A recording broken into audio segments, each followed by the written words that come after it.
நண்பா, உங்களுக்கு இப்போ 30 வயசு ஆயிடுச்சுன்னா நீங்க புரிஞ்சுக்க வேண்டிய விஷயம் ஒண்ணு இருக்கு. ஒரு பெண் உங்ககிட்ட வெறும் அழகு, சிக்ஸ் பேக் இல்லைன்னா நகைச்சுவை மட்டும்தான் பார்க்கறான்னு நினைக்காதீங்க. இதை தாண்டி அவங்க உங்ககிட்ட ஒரு ஆழமான பொருளை தேட ஆரம்பிச்சிடுறாங்க. இப்போ உங்க வாழ்க்கையில சில அடிப்படை விஷயங்களை நீங்க மாஸ்டர் பண்ணலன்னா, உண்மையிலேயே அழகா, மனதளவில் நிலையா, ஒரு உறவுக்கு தயாராக இருக்கிற எந்த பொண்ணும் உங்ககிட்ட சற்றும் யோசிக்காம கடந்து போயிடுவாங்க. நீங்க விரும்பும் ஹை குவாலிட்டி உமன் உங்க வாழ்க்கையில வரணும்னா இந்த விஷயங்களை நீங்க உடனடியா சரி பண்ணி ஆகணும். இந்த வீடியோல 30 வயசுல நீங்க கட்டாயமா மாஸ்டர் செய்ய வேண்டிய 5 முக்கியமான விஷயங்களை பத்தி உடைச்சு பேச போறேன். இது சும்மா ஏதோ ரேண்டம் பிக்கப் டிப்ஸ் கிடையாது. நீங்க இருக்கிற இடத்துல மத்த எல்லா ஆண்களையும் விட அந்த பொண்ணு உங்களை தேர்ந்தெடுக்கும் அளவுக்கு உங்க வளர்ச்சியை உயர்த்த போற டிப்ஸ் இது. என்ன பார்க்க போறோம்னா, வாங்க ஆரம்பிக்கலாம். உணர்ச்சி நிலைத்தன்மை. 30 வயதை தொட்ட பிறகு உணர்ச்சி நிலைத்தன்மைங்கிறது ஒரு ஆப்ஷன் கிடையாது, அது ஒரு கட்டாயம். இதை நெக்னிகேபிள்னு சொல்லலாம். உங்க 20 வயசுல உணர்ச்சி வசப்படுறது, கோவப்படுறது, சண்டைக்கு போறது இதெல்லாம் கூட சில சமயம் வேலை செஞ்சிருக்கலாம். ஆனா இப்போ ஒரு தரமான பெண் சண்டைக்கு சண்டை போட ஒரு ஆணை தேடல. அவங்களுக்கு தேவை பாதுகாப்பு. வெறும் உடல் பாதுகாப்பு மட்டுமல்ல, மனதளவிலான பாதுகாப்பு. உங்க உணர்ச்சிகளை கட்டுப்படுத்த முடியலன்னு அவ தெரிஞ்சுக்கிட்டா அவ என்ன நினைப்பா தெரியுமா? இவரால தன் வாழ்க்கையவே கட்டுப்படுத்த முடியல நினைப்பா. உணர்ச்சிகளை மாஸ்டர் பண்ண ஒரு ஆண் எப்போதும் அமைதியா இருப்பார். அவர் காது கொடுத்து கேட்பார். பெண்ணோட உணர்வுகளை மதிக்க தெரிஞ்சிருப்பார். சண்டைய தன் ஈகோவை பெருசாக்குற வழியில கொண்டு போகாம ஒரு நல்ல முடிவை நோக்கி கொண்டு போவார். இந்த இடத்துல ஒரு உண்மையை நினைவு வச்சுக்கோங்க. அவளோட மோசமான மனநிலையில நீங்க அமைதியா இருக்க முடியலன்னா அவளோட நல்ல தருணங்களில் இருக்க நீங்க தகுதியற்றவர். உணர்ச்சிகளை கட்டுப்படுத்துறதுன்னா உங்க உணர்வுகளை உள்ளுக்குள்ளேயே புதைக்கிறதல்ல, உங்க எதிர்வினைகளை கட்டுப்படுத்துறது தான் முக்கியம். 30 வயசுல உணர்ச்சி நிலைத்தன்மை தான் உங்க சூப்பர் பவர். இதுதான் ஒரு பொண்ணோட ஆழமான ஈர்ப்பு ஸ்விட்சை தொடுது. அந்த காலத்துல பெண்கள் ஆபத்திலிருந்து காக்கப்படுறதுக்கு ஆணை நம்பி இருந்தாங்க. இப்ப ஆபத்து மாறி இருக்கலாம், ஆனா இந்த இயல்பு மாறல. நீங்க பதற்றமான சூழலிலும் அமைதியா இருக்கும்போது அவ மனசுக்கு அது பாதுகாப்புன்னு புரியும். பாதுகாப்புன்னா உறுதி. நீங்க ஒரு நம்பிக்கையான ஆணாக பார்க்கப்படுவீங்க. குறுகிய கால ஈர்ப்பு, அழகு, பேச்சு, கெமிஸ்ட்ரி இதெல்லாம் சார்ந்தது. ஆனா நீண்ட கால ஈர்ப்புங்கிறது நம்பிக்கையை சார்ந்தது.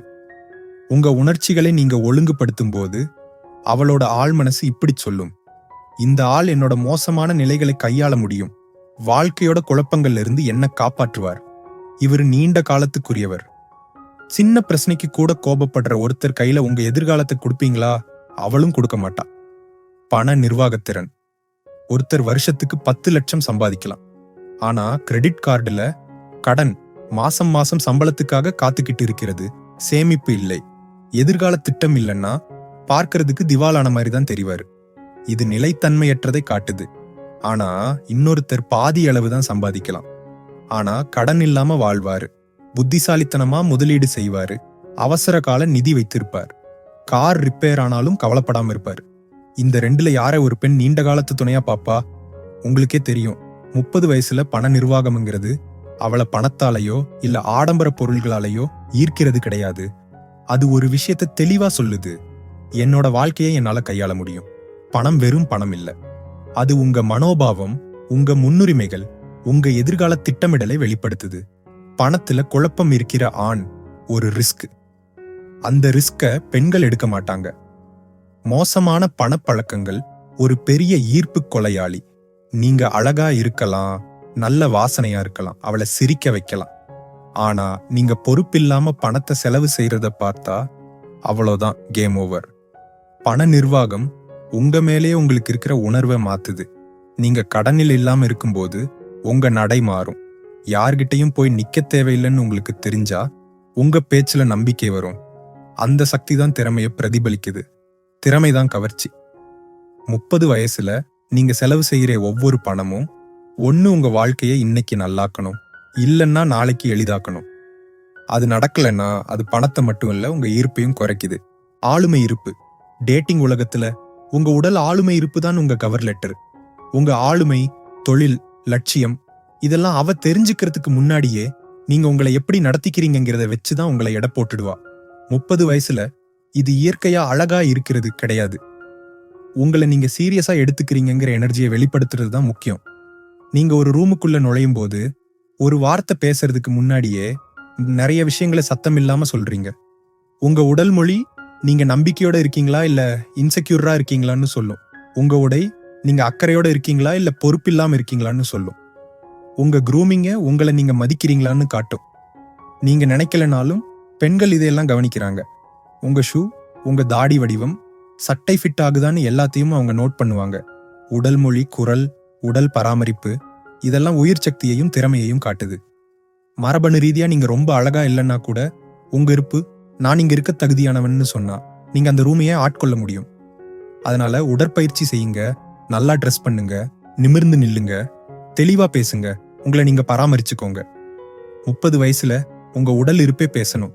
ஏன்னா முதல் 5 வினாடிகள் மட்டும்தான் உங்களுக்கு கிடைக்கிற வாய்ப்பு. சமூக அறிவுத்திறன்.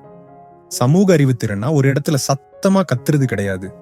எந்த சூழல்லையும் சௌகரியமா சங்கடம் இல்லாம எப்படி பழகுறதுன்னு தெரிஞ்சுக்கிறது தான். 30 வயசுல தரமான பெண்கள் வேணும்னா இதுவும் ஒரு கட்டாயம்.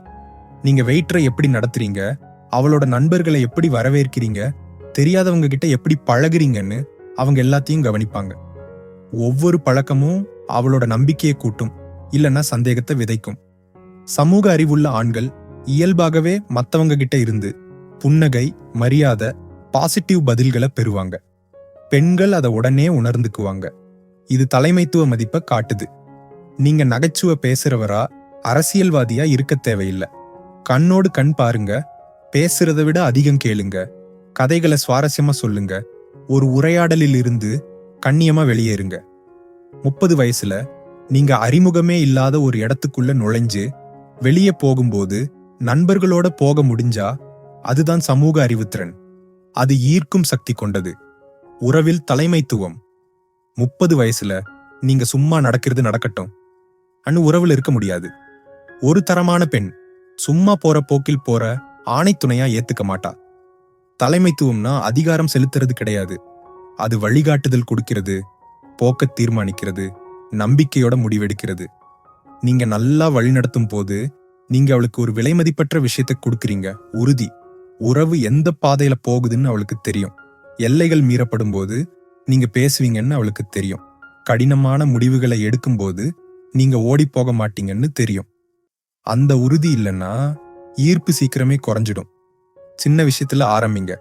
உனக்கு என்ன பண்ணணும்னு தோணுது அன்னு கேட்கறதுக்கு பதிலா, நான் 7 மணிக்கு ஒரு ஹோட்டல்ல டேபிள் புக் பண்ணியிருக்கேன், அழகா ட்ரெஸ் பண்ணிட்டு வா, அங்க சந்திக்கலாம் நன்னு சொல்லுங்க. இதுதான் தலைமைத்துவம். இது அவளை ரிலாக்ஸா உங்க கட்டுப்பாட்டுக்குள்ள இருக்க வைக்கும். 30 வயசுல தலைமைத்துவம் உங்களுக்கு அத்தனை இயல்பா வரணும். அதை பத்தி அவ யோசிக்கவே கூடாது. நீங்க எடுக்கிற முடிவுகளை நம்பணும்.